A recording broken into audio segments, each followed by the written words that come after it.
Dukkha dukkha Lulogama Simbire Kama Chana Look Simbire Kama Se Dukkha Jaderi Dui Elu Duilare Kama Leve Se Dukkari Jone Kama Depression Machipu Sita Majabu Sita Daya Yare Nilan in it Duya Yasavia Petare General Point out of Baron solution Yama Manievu de Canave Sure a dueling and Tika Sierra Dinda the Kugu Erane Kuga Gawe Tadi Doja Kosaitan Depression Chides she Sita de Ninja Gana she would Kugan Nine A Chana Dukan and Duila Lucian and Luriga Bowen be ouchin Lutade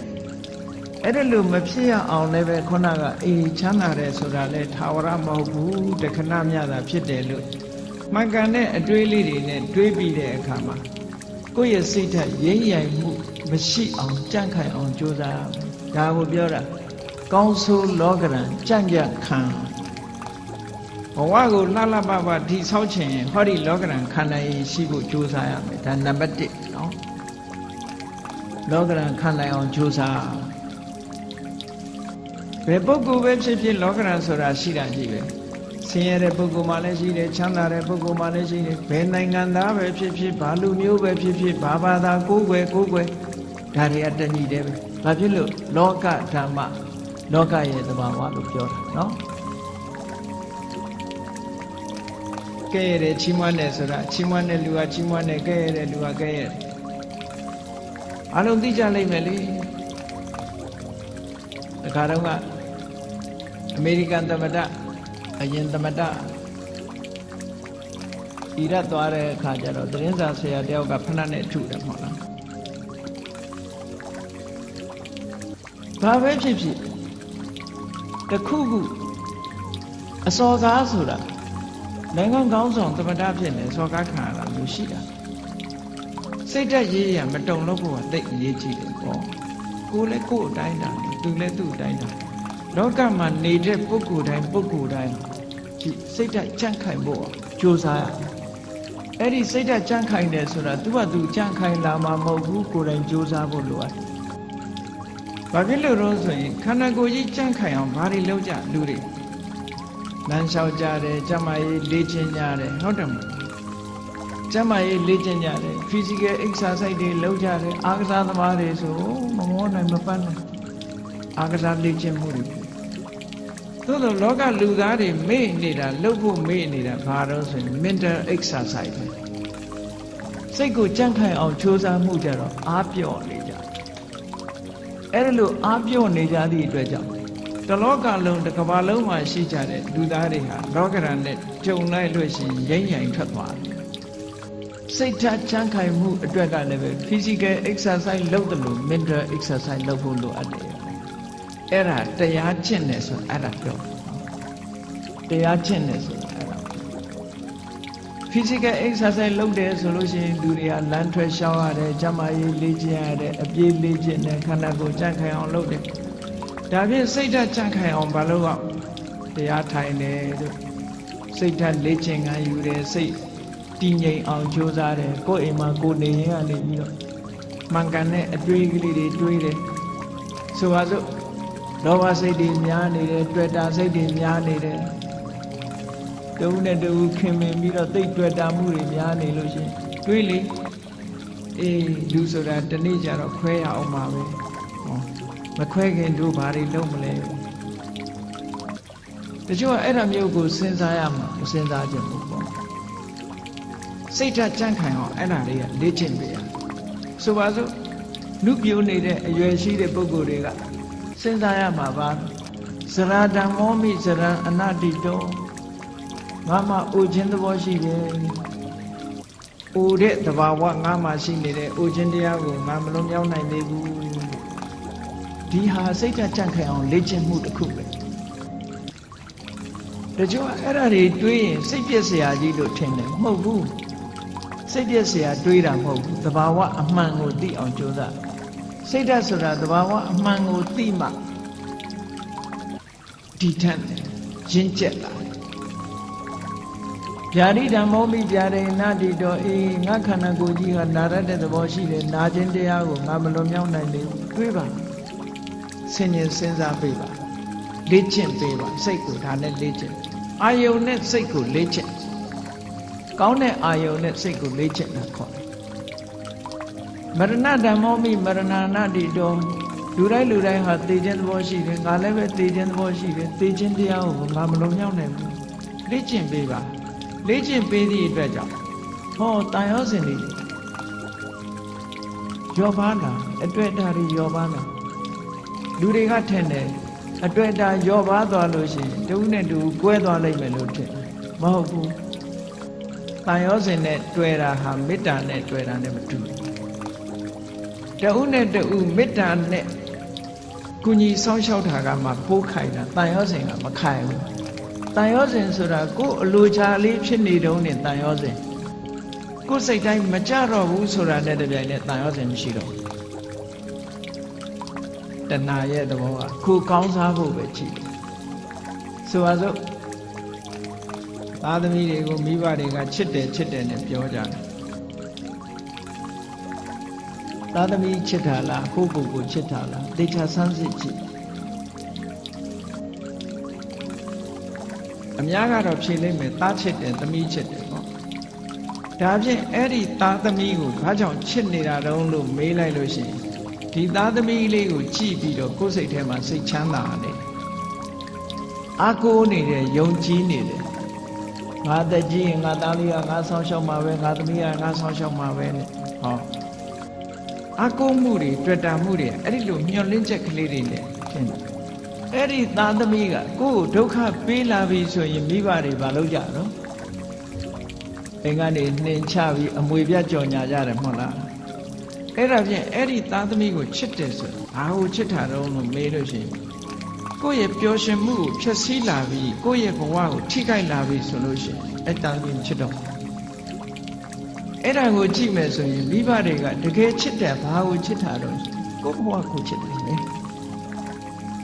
ကိုယ့်ဘဝကိုထိပါလာပြီးနှောင့်ယှက်လာပြီးဆိုရင်လက်မခံတော့ဘူးလေ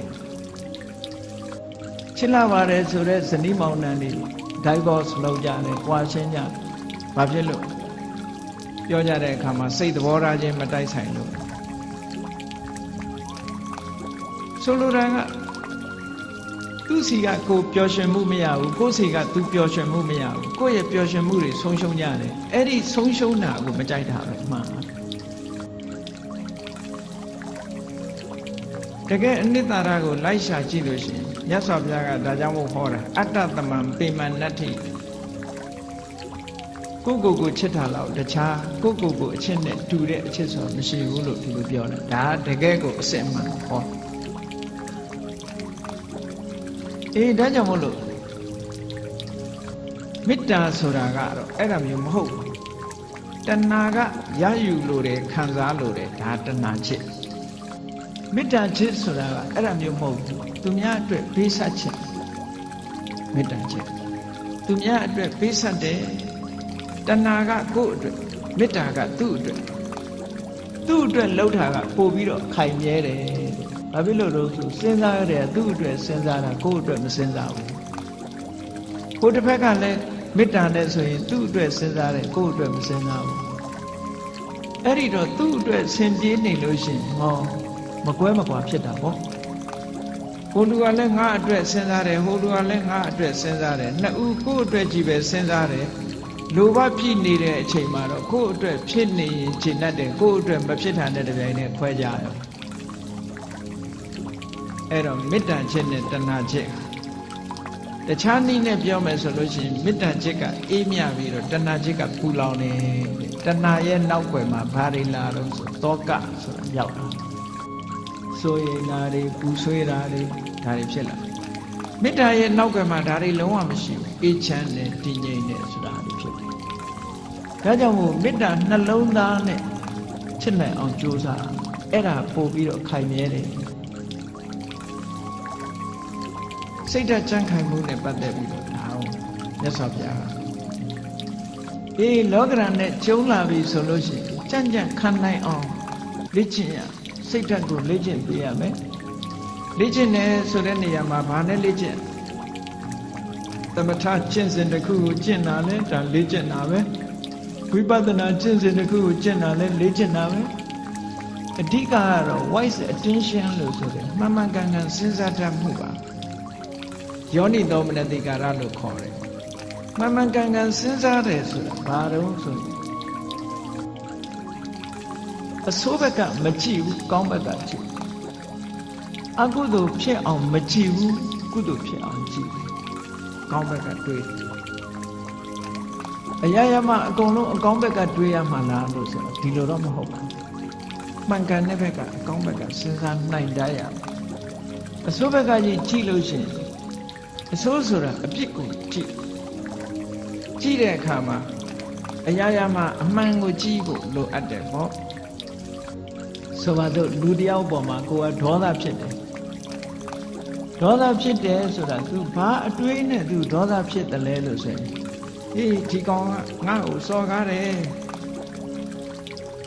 တက်စော်ကားတာပဲဆိုတဲ့အဲ့ဒီအတွေးတွေနဲ့တွေးလိုက်မယ်ဆိုလို့ရှိရင်ဒေါသဖြစ်လာမှာအဲ့ဒီအတွေးမဟုတ်ဘဲနဲ့ပြောင်းပြီးတော့တွေးလိုက်တယ်အေး तू ဆဲတာ तू ဆိုးတာငါကပ်ပါတာမဟုတ်ဘူးငါနဲ့မဆိုင်ဘူး तू ဆိုး तू ခံလိုက်မယ်ငါမပတ်သက်ဘူးလို့ဆိုရင်သူ့ပုံမှာဒေါသမထွက်ပြန်ဘူးအတွေးလေးဟာဒီနားလေးတွေမကပ်ဘူးခွင့်လွတ်တတ်တဲ့အတွေးဆိုတာလည်းရှိလူတွေကကိုကြတော့ခွင့်လွတ်တယ်သူများကြတော့ခွင့်မလွတ်ဘူးဆိုတာလောကမှာထင်ရှားတယ်နော်